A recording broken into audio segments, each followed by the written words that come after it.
네, 시장 전략 들어보는 시간입니다. 이제 주말을 앞둔 금요일인데요. 펀더멘탈 투자가 되겠고 페트라 투자자문의 용환석 대표와 함께하겠습니다. 안녕하십니까? 예, 안녕하십니까? 참 요즘 날씨도 그렇고요. 그죠? 네, 뭐 볼멘 소리를 하는 것도 이제 한계가 있는 것 같은데 그래도 시장 분석은 또 해봐야 될 것 같습니다. 자, 연말 랠리에 대한 기대감.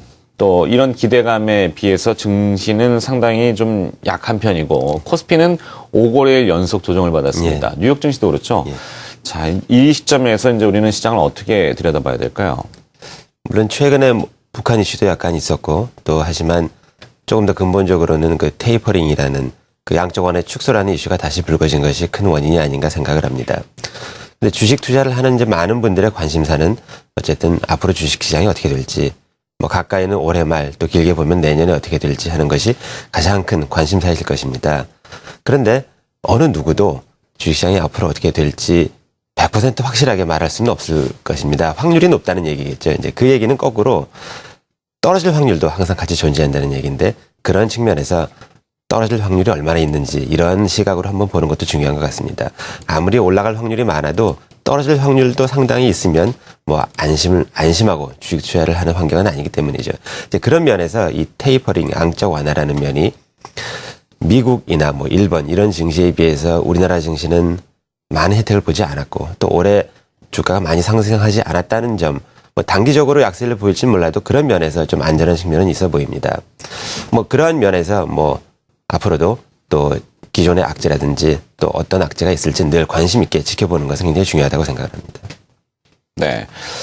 자, 이 변수들을 또 점검해 봐야 되는데 뭐 주식 시장이 항상 상승과 하락을 반복하지 않습니까? 근데 이제 상승이 조금 더 길거나 강할 경우에는 추세적으로는 좀 오른다. 이렇게 얘기하고 하락 조정의 그 강도가 강할 경우 또 하락이 길 경우에는 추세적으로는 좀 조정이 좀 깊어진다 하지 않습니까? 자, 근데 변수들을 몇 가지 점검해 봐야 되고 그 변수들이 어느 쪽에 더 비중이 두느냐인데요. 변수들은 어떻게 보십니까?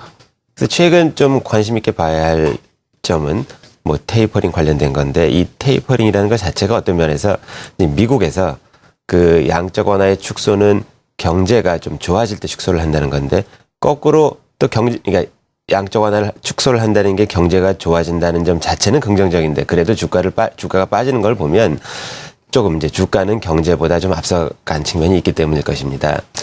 특히 이제 미국 시장 같은 경우는 또 일본도 마찬가지지만 많이 과열된 측면이 있는데 몇 가지 뭐 지표로도 나타나는 것 같아서 몇 가지 준비해 보았습니다. 이제 왼쪽에 나온 거는 미국의 GDP 성장률은 계속 줄어드는 반면에 미국의 S&P 500 지수는 또 반대 방향으로 가고 있다는 것도 뭐 하나의 증거일 수 있고요.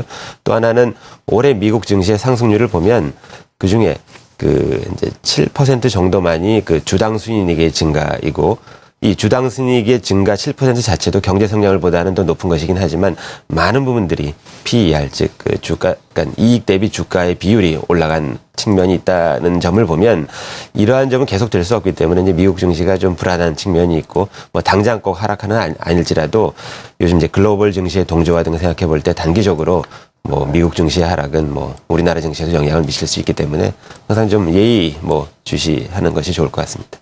네. 자, 사실 시장 전체 얘기하기에는 좀 어려운 부분이 있습니다.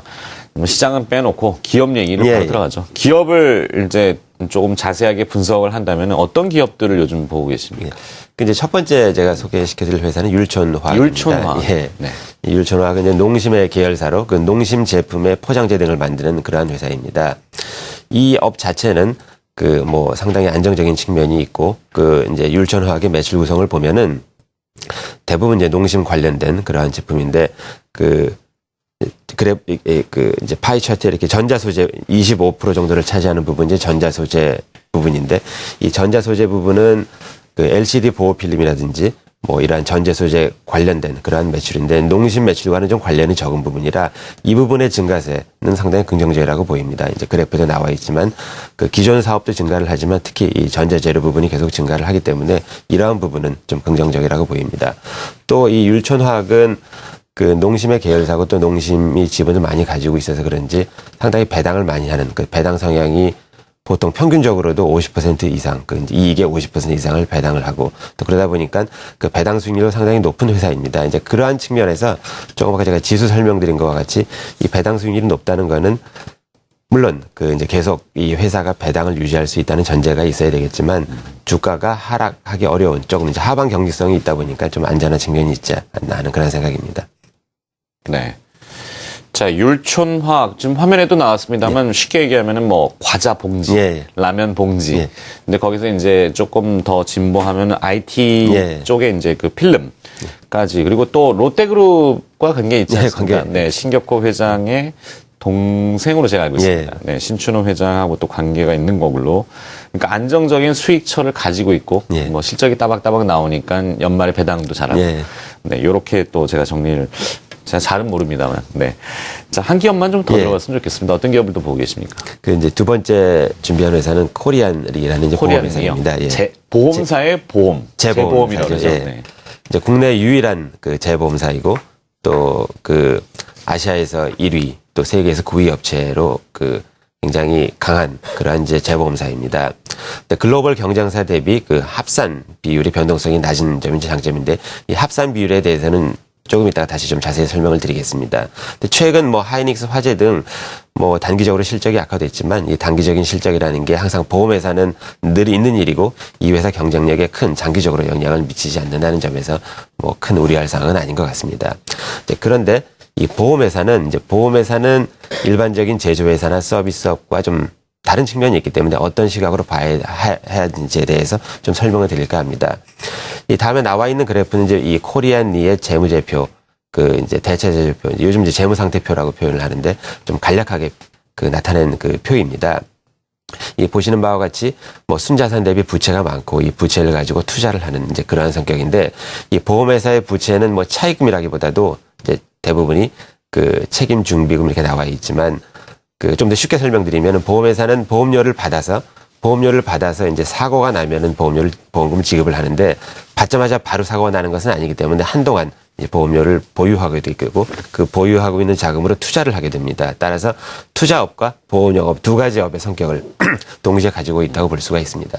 좀 더 자세히 설명을 드리면 그 이제 손익계산서인데 이제 경과 보험료를 받고 뭐 보험료 지급을 하고 비용을 해서 이제 보험 영업에 대한 이제 손익이 나오고 이제 그런데 이제 합산 비율이라는 말이 나오는데 이 합산 비율이 100%이면은 이 보험 영업에서 뭐 그냥 그러니까 손실 뭐 이익이 하나도 안 난다는 얘기고 100이 넘으면 이제 손실이 난다는 얘기인데 대부분 보험회사들은 평균적으로 뭐 우리나라뿐만 아니라 뭐 세계적으로도 마찬가지인데 지금 화면에 쭉 중간쯤에 있군요. 예, 가운데. 합산 비율. 예. 네. 이 합산 비율이 100이 넘으면 이제 보험 영업에서는 손실이 나고 대부분 보험회사는 그 투자로 이 손실을 만회를 해서 이익이 나는 이제 그러한 구조입니다.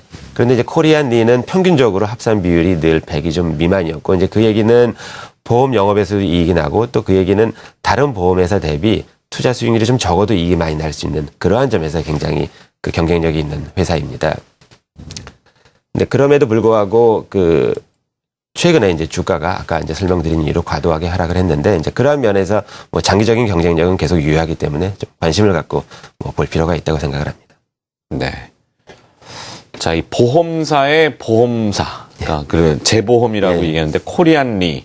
네, 일단은 뭐 합산 비율이라는 것은 결국에는 이익을 남기고 있다. 이렇게 보여지는 네. 오늘 두 가지 기업 들어갔습니다. 약간 전통적인 의미가 될 수 있겠는데 업력도 좀 오래됐고요. 예. 율촌화학과 코리안리까지 들어봤습니다. 시장에 대한 뭐 전체 얘기를 하자니 좀 너무 요원해서 오늘 기업 얘기를 좀 중심으로 들어봤고요. 간략하지만 또 짧게 이렇게 들려드렸습니다. 펀더멘탈 투자였고요. 페트라 투자자문의 용환석 대표가 수고를 해주셨습니다. 고맙습니다. 예, 감사합니다.